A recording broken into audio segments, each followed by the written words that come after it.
Bu videoda sana bir web sitesini hacklerken kullanılan metotlardan bahsedeceğim. Ayrıca videonun ilerleyen kısımlarında seninle birlikte TryHackMe üzerinde yanlış yapılandırılmış bir web sitesini hackleyeceğiz ve bunun ne kadar kolay olduğunu sana göstereceğim. Fakat ufak bir hatırlatma, unutmayın bu video tamamen eğitim amaçlıdır. Amacımız insanları bilinçlendirmek ve savunma yetkinliklerini artırmak. Burada gösterilen tekniklerin izinsiz olarak gerçek sitelerde uygulanması kesinlikle suçtur. Biz bu denemeleri yalnızca test ve eğitim amaçlı bu iş için hazırlanmış özel ortamlarda gerçekleştiriyoruz. O zaman hazırsan başlayalım. İlk olarak web sitelerine karşı bir analiz yapılır ve genel olarak bunu yapmak için Burp Suite aracını kullanırız. Örnek olarak bir web sitesine erişmek için sitenin linkine tıkladığınız zaman siteyle bizim aramızda olan istekleri yakalamak ve analiz etmek için bu aracı kullanıyoruz. Bu araç ile sistemde herhangi bir SQL injection açığı veya XSS açığı var mı diye kontrol edilebilir. Eğer gelen giden trafik arasında yanlış yapılandırılmış bir istek varsa hacker o isteği tutar ve daha sonra istek içerisine kendi zararlı payload'ını enjekte edip tekrardan siteye yönlendirebilir.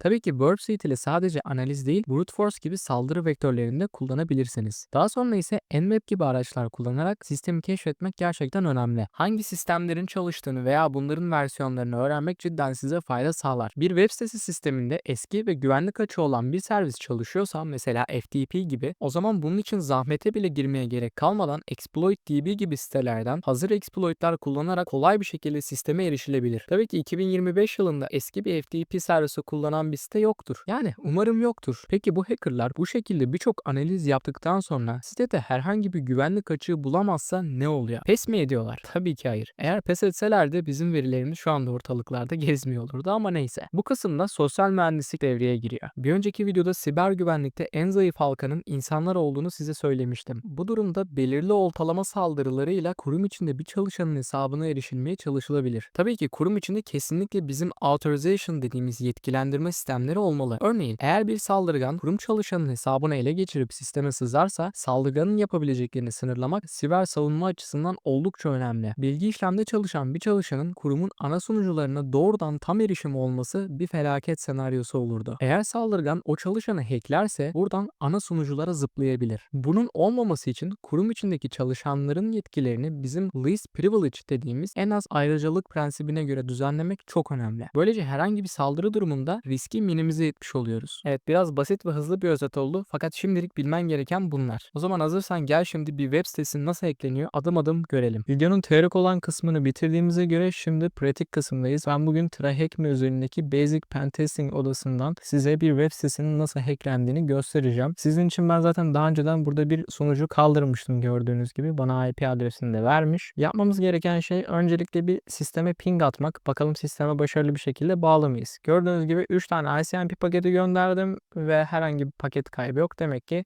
sistemle aramda herhangi bir problem yok. Web sunucusuna bakalım. Web sitesi üzerinde ne çalışıyor? Gördüğün gibi şu anda diyor ki bu site bakım altında diyor. Daha sonra tekrar kontrol et. Öncelikle tavsiyem hemen gidip şuradan view page source deyip sayfanın kaynak kodunu incelemek. Bakın burada bir not var. Dev note sayfasını diyor kontrol edin eğer herhangi bir şeye ihtiyacınız olursa falan gibi bir uyarı bırakmış burada. Şimdi benim buradan anladığım kadarıyla bu sitenin dizinleri arasında development note tarzında bir yer var. Demek ki burada bir development notu var ve bizim buna erişmemiz lazım. Öncelikle yapmamız gereken şey bizim bu siteye bir directory fuzzing dediğimiz yöntemi uygulamak. Ben bu videoda hem basit olduğu için hem de anlaşılır olduğu için GoBuster aracını kullanacağım. Eğer GoBuster sizde default olarak yüklü değilse apt install GoBuster yazarak sisteminize GoBuster'ı kurabilirsiniz. Öncelikle GoBuster yazdığımda gördüğün gibi menüsü karşıma geldi. Burada dir bizim kullanacağımız seçenek. Yani diyor ki Directory File Enumeration Mode. Yani biz bugün dizin enumeration'ını yapacağız. Yapmamız gereken öncelikle GoBuster yazıp dir belirtmek. Yani bu dir bizim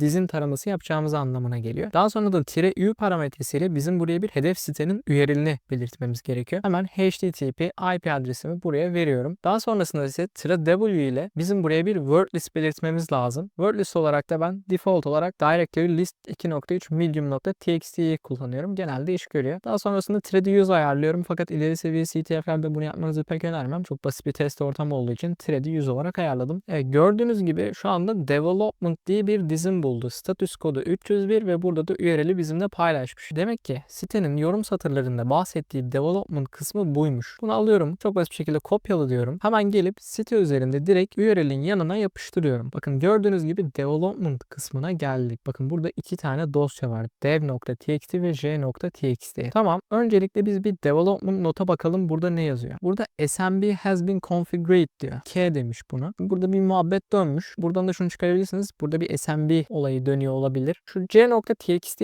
benim daha çok dikkatimi çekti. Bakın ben diyor etc shadow dosyasındaki işte bu etc shadow dosyasında passwordlerimizin hashleri tutuluyor ve diyor ki senin hash'ini çok kolaylıkla kırabildim diyor. Password'unu değiştir çünkü çok kolay kırılabiliyor. Bunu kim için diyor? For C. Yani demek ki C ile başlayan bir kullanıcı adı var ve bu kullanıcının şifresi gerçekten çok kolay bir şekilde kırılabilir. Şimdi bu development nota tekrar dönüyorum. Bakın burada şöyle bir cümle var. Buranın hepsini çevirmeyeceğim. Çünkü çevirme yeteneğim o kadar iyi değil. Ama burada diyor ki SMB konfigüre edildi diyor. Demek ki ben buradan anlıyorum ki bu site üzerinde bir SMB sunucusu çalışıyor. Hemen terminal ekranıma enum4 Linux IP adresimi belirtiyorum. Bu benim için burada SMB sunucusuna bir enumeration yapacak aslında. Temel olarak mantık bu. Bakalım buradan biz bir kullanıcı adı düşürebilecek miyiz? Evet, gördüğünüz gibi burada enumeration sırasında 3 tane username düşürdük. Bakın birincisi Can, diğeri Kay. Bizim aslında C dediğimiz kişi Can, K dediğimiz kişi ise Kay çıkmış oldu. Evet, hatırlıyorsanız password'ı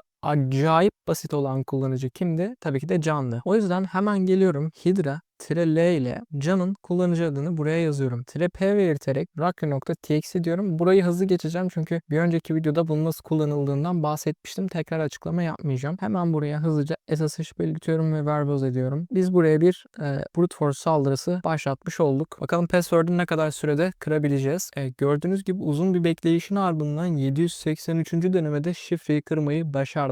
Can'ın SSH sunucusunun şifresi Armando'ymuş. Hatta gelin sizlerle birlikte SSH sunucusuna bir login olmayı deneyelim. Ne yapıyorduk? SSH Can yazıp IP adresini belirtiyorduk. Password istiyor bizden. Hemen direkt Armando bizim şifremiz. Kırdığımız şifreyi buraya yapıştırıyoruz. Gördüğün gibi şu anda Can'ın SSH sunucusunu patlatmış olduk. Hemen bir print working directory diyeyim. Gördüğünüz gibi Can diyor. Şu anda mesela lsla dediğimde burada herhangi bir dosya görünmüyor. Ana dizine bakalım. Gördüğün gibi burada da sistem dosyaları var. Root önemli ama gördüğünüz gibi şu anda muhtemelen root'a erişemeyeceğim. Evet, permission denied dedi. Çünkü Can kullanıcısının yetkisi bu kadar yüksek değil. Bunu sudo -l ile de kontrol edebiliriz. Gördüğün gibi üzgünüm sudo komutlarını Can çalıştıramaz diyor. Sistemde bir diğer kullanıcı vardı. Onu da hemen home'a giderek görebilirsiniz. Burada Kay var. Hemen hatta CD Kay'ın içerisine gireyim. Şu anda Kay kullanıcısının ana dizinindeyiz. Fakat biz şu anda Can kullanıcısıyız ve Can kullanıcısının yetkileri o kadar yüksek değil. Bu siber güvenlikte önemli bir noktadır. Hani kötü niyetli bir hacker olsaydım şu anda Can olarak sunucuya erişmiştim ancak yapabileceğim şeyler gerçekten sınırlı. Benim daha yüksek yetkilere erişebilmek için muhtemelen Kay kullanıcısının hesabına erişmem gerekiyor. Bahsetmek istediğim konu bu kadardı. Yetki yükseltme konusundan bahsetmeyeceğim ki yetki yükseltme konusu birazcık karışık bir konu. O yüzden bugünlük buraya değinmeyeceğim. Fakat isterseniz bunu yorumlarda belirtebilirsiniz. Sizin için yetki yükseltme konusunda daha detaylı bir video yapabilirim.